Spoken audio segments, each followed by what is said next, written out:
Hello dear students. आज हम the ant and the grasshopper की स्टोरी पढ़ेंगे जो कि बहुत इंटरेस्टिंग है। आप लोगों ने पहले भी एंट एंड द ग्रास ओपर की स्टोरी सुनी होगी, बट ये कुछ उससे डिफरेंट है।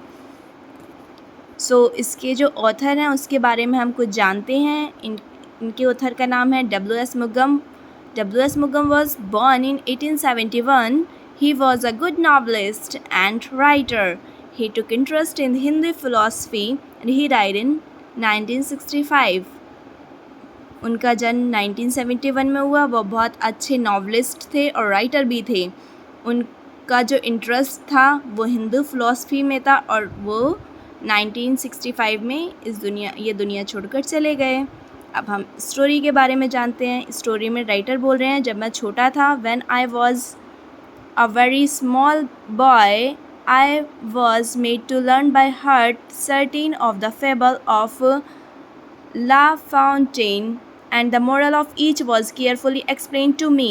इसमें उन्होंने बोला कि जब मैं छोटा लड़का था, तब मुझे ला फाउंटेन की हर एक स्टोरी को ध्यान से पढ़ने और सीखने के लिए बोला जाता था और उनके हर एक मोरल को मुझे अच्छे से एक्सप्लेन किया जाता था। Among those, I learnt a fable that the ant and the grasshopper. मैंने उन सारी स्टोरियों को बहुत ही ध्यान से पढ़ा था, सीखा था, और उनकी एक स्टोरी जो मुझे बहुत अच्छी लगी, जिससे मैंने सीखा, वो था the ant and the grasshopper, which is devised to bring home to the young the useful lesson that is an imperfect world industry is rewarded and giddiness punished. इसमें बताया गया कि the ant and the grasshopper की story से मैंने बहुत अच्छा lesson सीखा था कि ये जो हमारा जो इनपरफेक्ट वर्ल्ड है, उसमें जो हमारा इंडस्ट्रियस होते हैं, मेहनती लोगों को रिवॉर्ड दिया जाता है, एंड जो लेज़ी होते हैं, गिडीनेस होते हैं, उनको पनिस्ड किया जाता है, उनको कुछ नहीं मिलता, और जो मेहनती होते हैं उनको रिवॉर्ड मिलता है, मेहनत का फल मिलता है। In this admirable fable, I apologize for telling something which everyone is politely but inexactly supposed to know. अब जो इस स्टोरी से मैंने कुछ सीखा, उसके वो जो मैं बताने जा रहा हूँ, उसके लिए पहले ही मैं अपोलाइज़ मतलब होता है माफ़ी मांगना। मैं उसके लिए माफ़ी मांगता हूँ। मैं इस स्टोरी के बारे में कुछ ऐसा बताऊँगा। इस स्टोरी को अब इन्होंने बताया था। Ant spends a laborious summer gathering its winter store. जो एंट थी वो अपना पूरा टाइम उन्होंने समर का जो था वो गैदरिंग मतलब जमा करने में लगा दिया अपना विंटर स्टोर के लिए, मतलब वो फूड कलेक्ट करती रही विंटर के लिए। While the grasshopper sits on the blade of grass. वहीं दूसरी तरफ जो हमारा ग्रासहोपर था वो ब्लेड ऑफ द ग्रास के ऊपर बैठा रहा और सन की साइड देखकर सिंगिंग करता रहा। विंटर कम्स, अब सर्दियाँ आ गई, and the ant is comfortably provided for larder. अब जो आंट थी उसके पास तो खाना था, भरपूर खाना था, क्योंकि उसने पूरा जो समर था वो पूरा गैदरिंग करने में, जमा करने में लगा दिया था अपने। और वहीं दूसरी तरफ but the grasshopper has an empty larder, लेकिन दूसरी तरफ जो ग्रासहोपर था उसके पास कुछ नहीं था, वो खाने के लिए उसके पास कुछ नहीं बचा था। He goes to the ant, अब वो एंट के पास जाता है, and begs for a little food, और उससे खाने के लिए कुछ मांगता है। Then the ant gives him her classic answer, तभी एंट उसको एक क्लासिकल आंसर देती है। क्या बोलती है? अब उनका question, what were you doing in the summer time, आप समर टाइम में क्या कर रहे थे, वो ग्रासहोपर से पूछती है आंट। अब जो ग्रासहोपर बोलता है, saving your presence, I सैंग all day all night. मैं अपना सेव कर रहा था, अपने प्रेजेंस को मैं गा रहा था, दिन में भी रात में मैं होल टाइम सन के साइड देखकर गाता रहा। ओ यू सैंग, अच्छा तो गा रहे थे आप। Why then go and dance, तो क्यों आए हो फिर, तो जाओ और जाकर वहाँ पर डांस करो। अब जब पूरा समर टाइम आपने गाया है तो अब जाओ और जाकर डांस करो। I do not ascribe it to propensity on my part, but rather to the inconsequence of childhood, which is deficient in moral sense that I could never quite reconcile myself to the lesson। इसमें उन्होंने बोला कि I do not ascribe it to perversity of my part, ये मेरे जो आप मेरे से बोल रहे हो ये मेरा पार्ट नहीं है, बट वेदर टू ये मेरा बचपना है, इसको मेरी उद्दंडता प्रीवर्सिटी का मतलब होता है उद्दंडता, बट रेदर वो बोलते हैं कि मेरा बचपना समझ लो, विच इज़ जो कि मुझे ये मोरल सेंस नहीं दिया गया कि हमें अपना प्रेजेंस सेव करना चाहिए, हमें मेहनत करनी चाहिए, तो इसे मेरी उद्दंडता समझो कि ये मोरल सेंस मेरे पास नहीं था। My sympathy were the grasshopper and for some time I never saw an ant without putting my foot on it. मेरी जो सिंपैथी थी वो हर एक ग्रास ओपर के लिए थी, और मैं हर एक जहाँ पर भी मैं आंट को देखता था उन्हें अपने फुट के नीचे दबा देता था। मुझे गुस्सा आ रहा था कि उसने मुझे बिल्कुल भी खाने के लिए नहीं दिया। In this summary and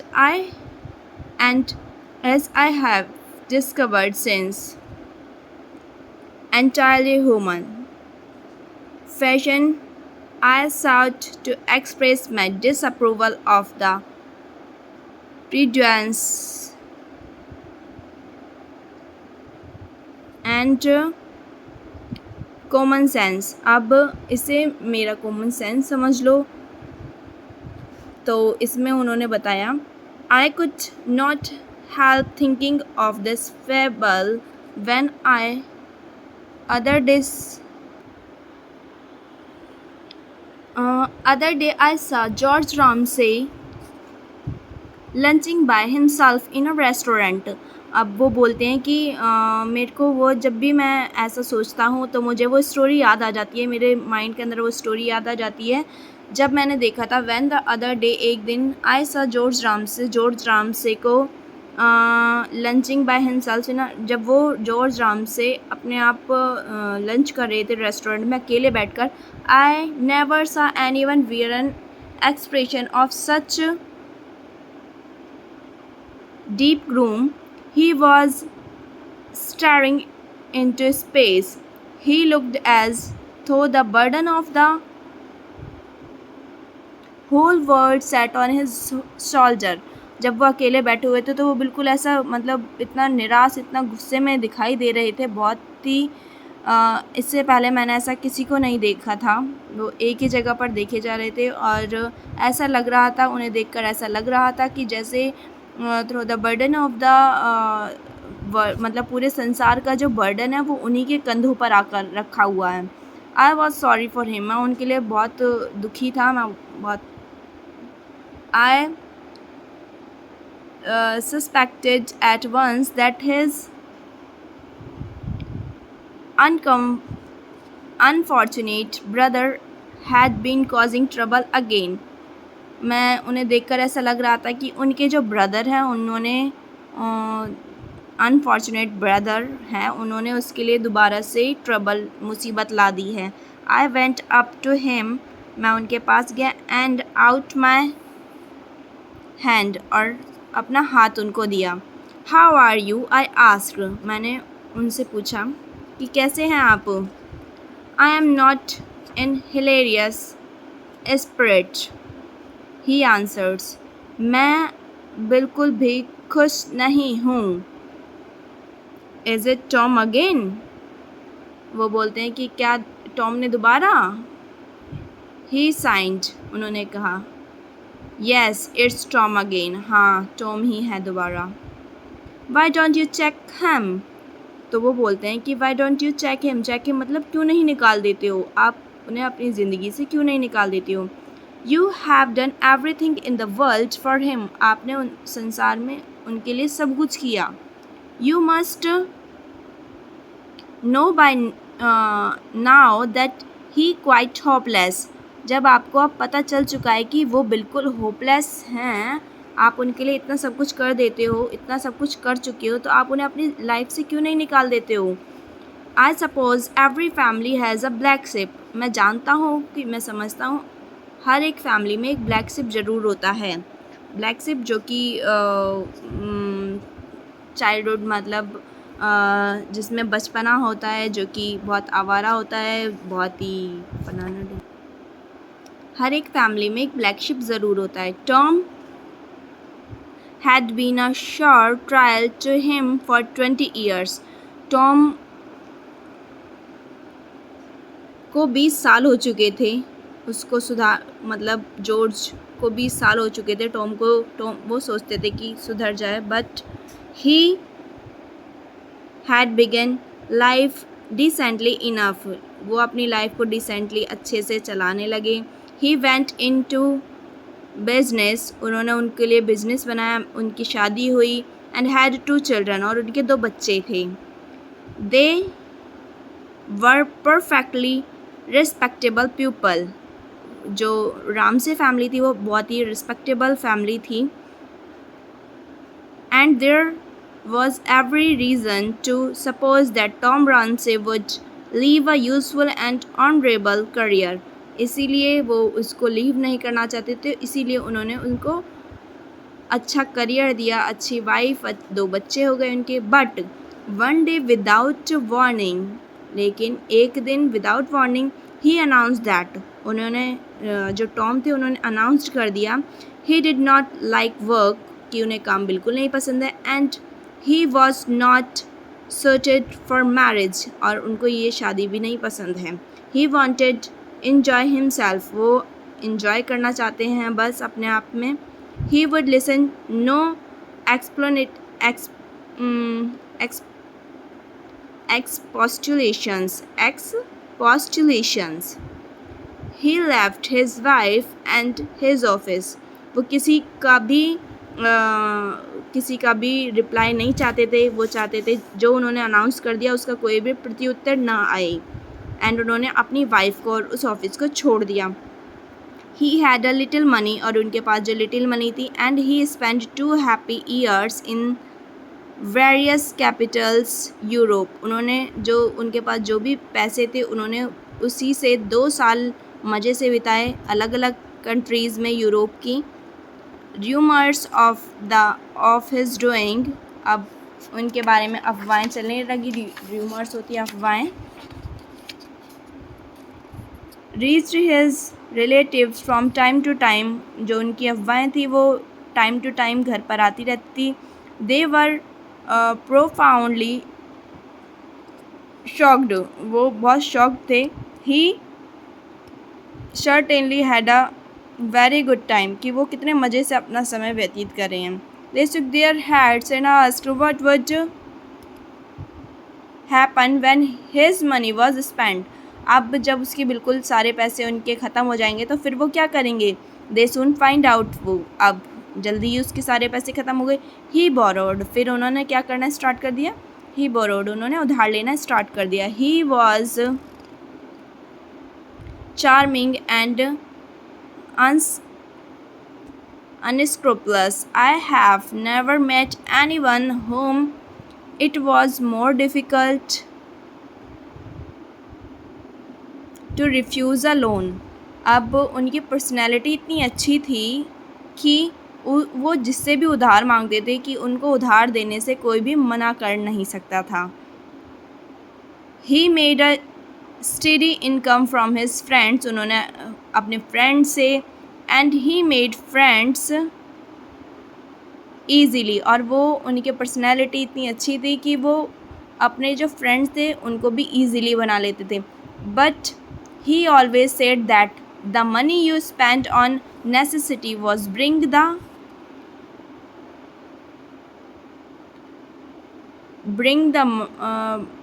bring money that was assuming to was the money you spent on luxurious, वो बोलते थे, टॉम रामसे जो थे वो बोलते थे कि हमें जो मनी मिलती है, हमें जो पैसे मिलते हैं, उन्हें अपनी नेसेसिटी मतलब जो चीज़ें ज़रूरत की उन पर ना लुटाकर, उन पर ना खर्च कर कर हमें लग्जूरियस चीज़ें पर अपनी जो मनी है, अपना पैसा उस पर खर्च करना चाहिए।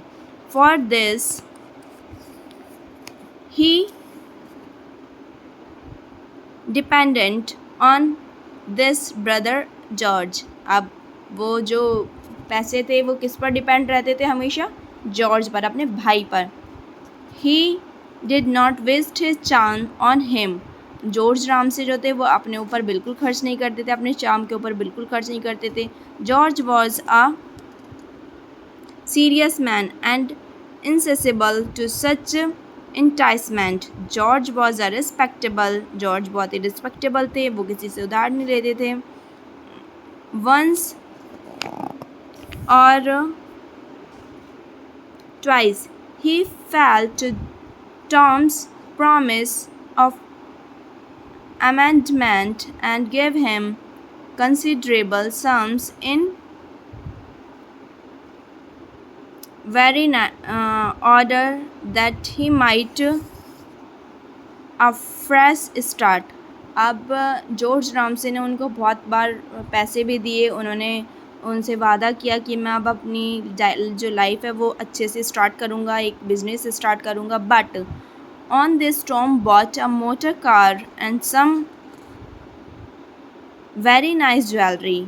अब टॉम रामसे ने उनसे पैसे तो ले लिए जॉर्ज रामसे से, बट उन्होंने क्या किया, एक मोटर कार खरीद ली और कुछ ज्वेलरी खरीद ली, very nice jewellery. But when circumstance forced George to realize that his brother would never settle down। अब जब जॉर्ज रामसे को पता चल गया, जॉर्ज रामसे को रियलाइज़ हो गया कि वो अपना मतलब जो उसका जो भाई है वो कभी भी सेटल डाउन नहीं होगा, वो कभी एक जगह पर नहीं रुकेगा। He was his hand off him. अब उन्होंने उनसे पीछा छुड़ाना स्टार्ट कर दिया। Tom began to blackmail him. अब टॉम ने उनको ब्लैकमेल करना स्टार्ट कर दिया। It was very nice for a respectable lawyer. George Ramsay एक रिस्पेक्टेबल लॉयर थे। To find his brother chugging a cocktail behind the bar of his favorite restaurant or see him waiting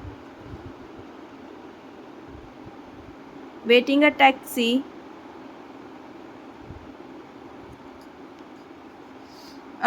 see him waiting on the box seat of a taxi outside his club.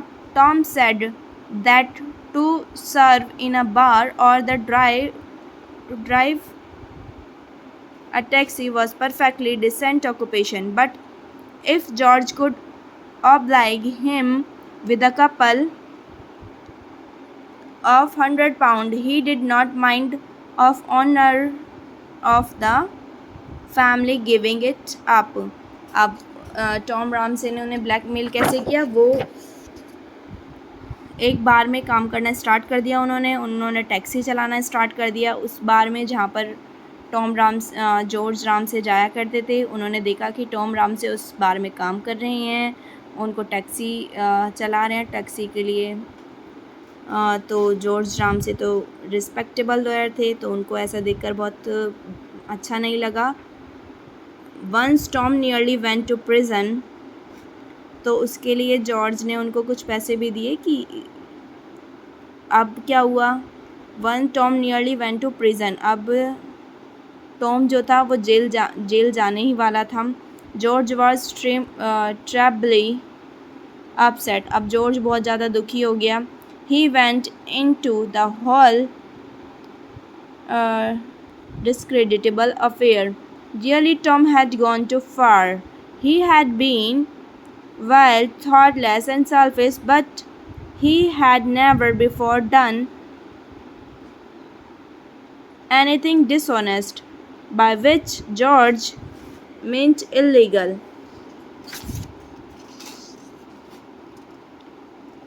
If he had been persuaded, he would assuredly be convicted, but you cannot allow your only brother to go. The man Tom had cheated called Cronshaw. अब एक क्रॉन्शॉ नाम के एक आदमी है, उन्होंने उनको बताया जॉर्ज रामसे को कि आपका जो भाई है वो जेल जाने वाला है, उसे जेल जाने से बचा लीजिए। वो एक स्टोरी बनाते हैं और उनसे पैसा लेते हैं कि अब जो जॉर्ज होता है वो बहुत ज़्यादा अपसेट हो जाता है। वो कहते हैं कि मतलब टॉम तो ऐसा नहीं था, टॉम सेल्फिश ज़रूर है बट वो डिसऑनेस्ट बिल्कुल नहीं है। वो ऐसा ऐसा करके उनको समझाते हैं। वॉज विक्टिम्ड, अब जो क्रॉन्शॉ था वो कहता है मैं victim he was determined to take the matter into court. अगर आप उसको पैसे नहीं दोगे तो वो जो आप मतलब उसके टॉम को कोर्ट तक लेके चला जाएगा।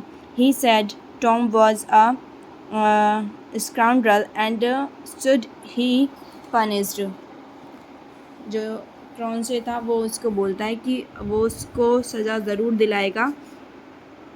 It cost George an infinite deal of trouble and £500 to settle the affair. अब क्रॉन्शॉ को वो £500 दे देते हैं इस जो मैटर है इसको सेटल करने के लिए।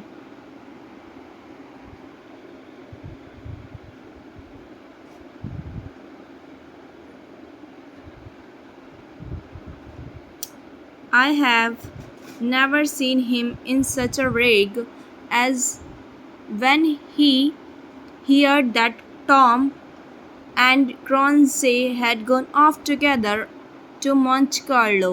अब वो देखता है कि अब जॉर्ज को फिर पता चलता है कि जो टॉम और क्रॉन्शॉ था वो मिले हुए थे और वो एक साथ मिलकर मोंटे कार्लो चले गए। The moment he cashed the cheque, जैसे ही उनका चेक निकलता है वो दोनों मज़े करने के लिए निकल जाते हैं Monte Carlo. They spend a happy month there, वो एक महीना वो वहाँ पर बहुत मज़े से के साथ व्यतीत करते हैं। For 20 years Tom's raced and gambled philandered with the prettiest girl, danced at in the most expensive restaurants and dressed beautifully. He always looked as he had just stepped out of a bandbox। वो मज़े से वहाँ पर अपनी life है वो मज़े से करने लगे, अच्छे अच्छे रेस्टोरेंट में जाने लगे, प्रीटीएस्ट गर्ल के साथ डांस करते थे, खूब मज़ा करते थे। वो वहाँ पर उन्होंने मज़े से एक महीना बिताया। He always looked as if he had just stepped out of अ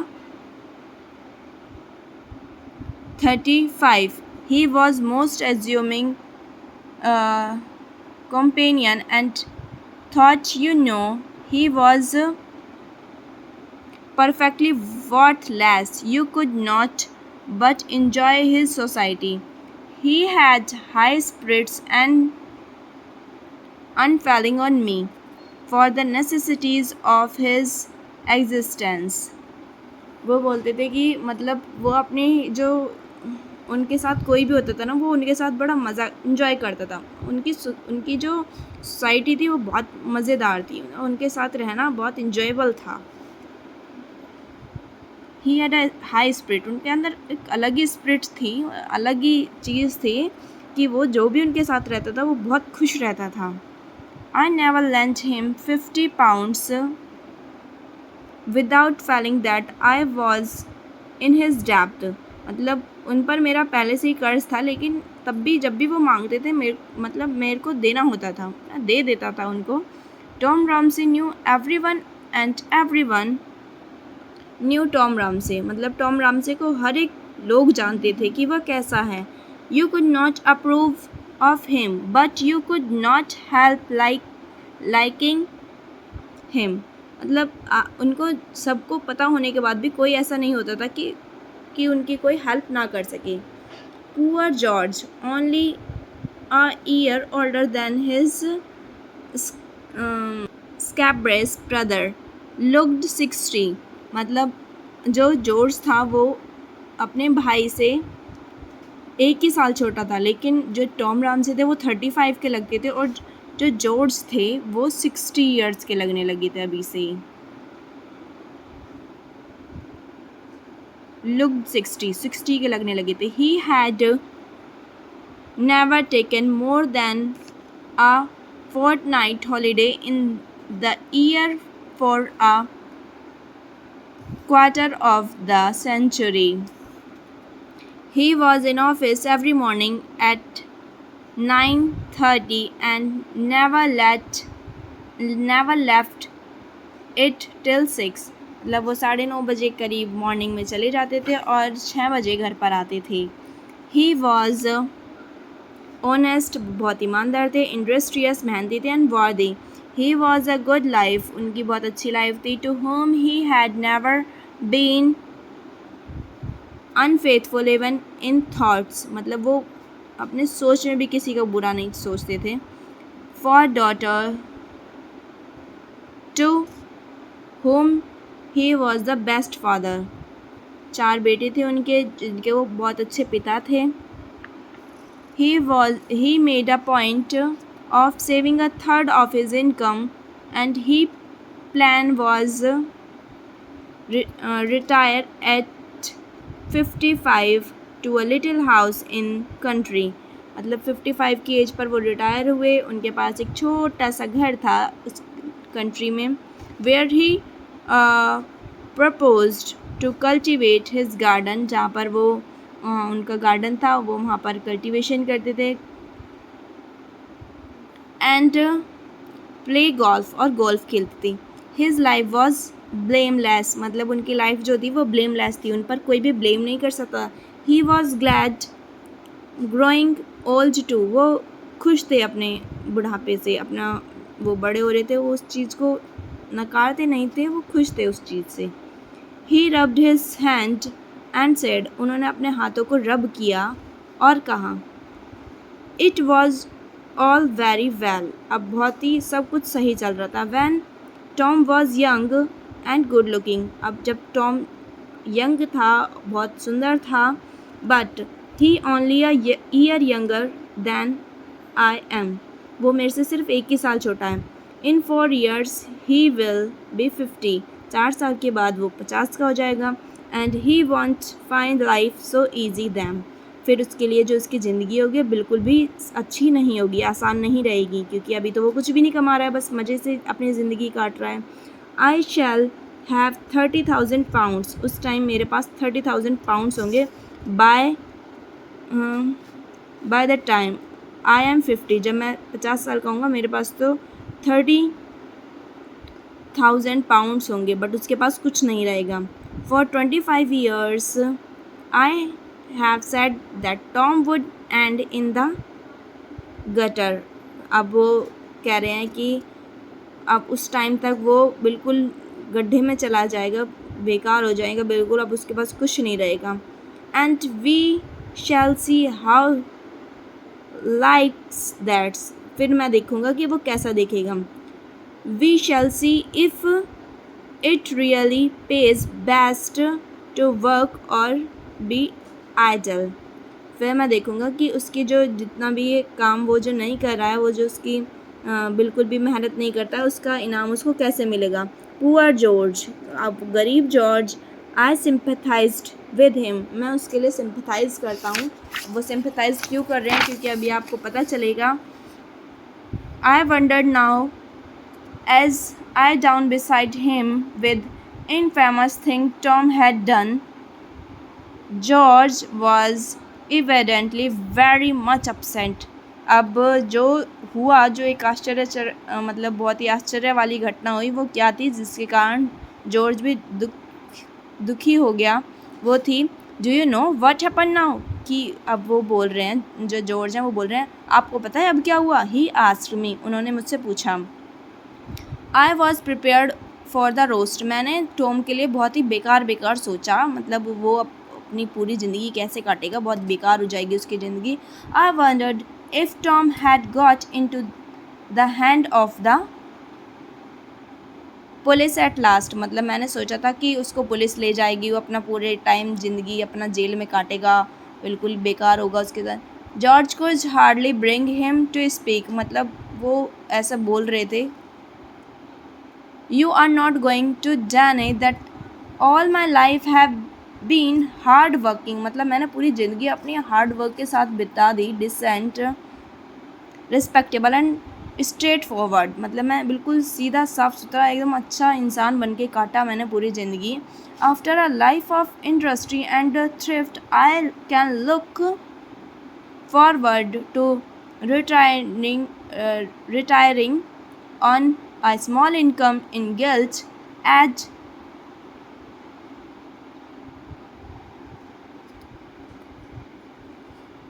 अब जॉर्ज ने अपनी तो स्टोरी बता दी उनको कि मैंने अपनी लाइफ जो थी वो पूरी स्ट्रेट फॉरवर्ड के साथ बिता दी। टॉम की भी बताई कि उन्होंने अपनी मतलब वो कैसा था, वो बिल्कुल आइडल, वर्डलेस, डिसल्यूट एंड डिसऑनरेबल था, बिल्कुल भी उसको कोई पसंद नहीं करता था। बट अब वो उसके लिए भी ट्रू बोलते हैं कि हाँ भाई ये भी सही है, ये भी सही है, सही हाँ हाँ करते रहते हैं वो। George grew red in the face, अब जॉर्ज का जो मुंह होता है वो बिल्कुल रेड हो जाता है। किस लिए? अ फ्यू वीक एगो, मतलब कुछ ही हफ्ते पहले, he become engage to a woman old enough to his mother, मतलब जो टॉम था ना, उन्होंने कुछ ही हफ्ते पहले एक वुमेन के साथ शादी कर ली जो कि उनकी मदर से भी बहुत बूढ़ी थी। ही एंड नाउ शी डाइड, और अब वो मर गई। And left him everything she had, और उसके लिए सब कुछ छोड़ गई जो कि उसके पास था। £500,000, मतलब मिलियन पाउंड छोड़ के दे। ए याच, a house in London and a house in the country, मतलब एक हाउस एक लंदन में था, एक हाउस कंट्री में, अब सब चीज़ उसके लिए छोड़ के चली गई। George Ramsay beat his client first on his table, वो जो अपने हाथों को पीटने लग जाता है उस पर चेयर, मतलब टेबल पर। इट्स नॉट फेयर, ये तो बिल्कुल सही नहीं हुआ। I tell you it's not fair, ये बिल्कुल सही नहीं है। डैम इट नॉट फेयर, ये बिल्कुल भी सही नहीं हुआ। I could not help it, मतलब मैं उसकी बिल्कुल भी हेल्प नहीं कर सकता। I burst into a shout of laughter as I looked at George wrathful face. I rolled in my chair. I very nearly fell on the floor. George never forgave me, मतलब अब वो उनको बहुत तेज हंसी आने लग जाती है, वो अपने चेयर को पूरी अच्छे से घुमा देते हैं और बहुत हंसने लगते हैं, और वो हंसते हंसते ज़मीन पर घूम जाते हैं पूरा, मतलब उनको बहुत हंसी आ जाती है। वो कहते हैं कि मतलब ये चीज़ें देखकर, जो मैं हंस रहा था वो चीज़ें देखकर जॉर्ज मुझे कभी भी माफ़ नहीं करेगा। But Tom often asking me to excellent dinner in his charming house, लेकिन जो टॉम था वो उसको चार्मिंग, मतलब अपने घर में ज़रूर इनवाइट करता था नाइट में डिनर के लिए। इनमें fair and if he occasionally borrow a trifle from me, लेकिन उसका उधार मांगना अभी भी ख़त्म हुआ था। That is merely force of habit, क्योंकि वो उसकी हैबिट बन चुका था। It is never more than a sovereign, उस मतलब ये जो था ना उधार मांगना, वो उसकी आदत बन चुका था। उसके पास कितना भी पैसा हो लेकिन वो उधार मांगना नहीं छोड़ता था। इस स्टोरी में ये था कि मतलब जॉर्ज ने इतनी मेहनत की, उसको कुछ फल नहीं मिला, मतलब उसने पूरा ज़िंदगी अपनी मेहनत के साथ बिताया। और टॉम ने क्या किया था? टॉम हमेशा ऐशो आराम के साथ ज़िंदगी काटता रहा, और लास्ट में भी उसको क्या मिला, मतलब ज़िंदगी अच्छे से। ये जो ग्रास ओवर था ना, वो बता रहा है कि देखो मैं इस मोरल पर बिल्कुल विश्वास नहीं करता, क्योंकि मैंने ये वाली स्टोरी पढ़ी थी। बट ऐसा कुछ नहीं होता है, आप मेहनत का फल ज़रूर मिलता है। सो मेहनत करना बिल्कुल ना छोड़ें। Thank you for listening this story.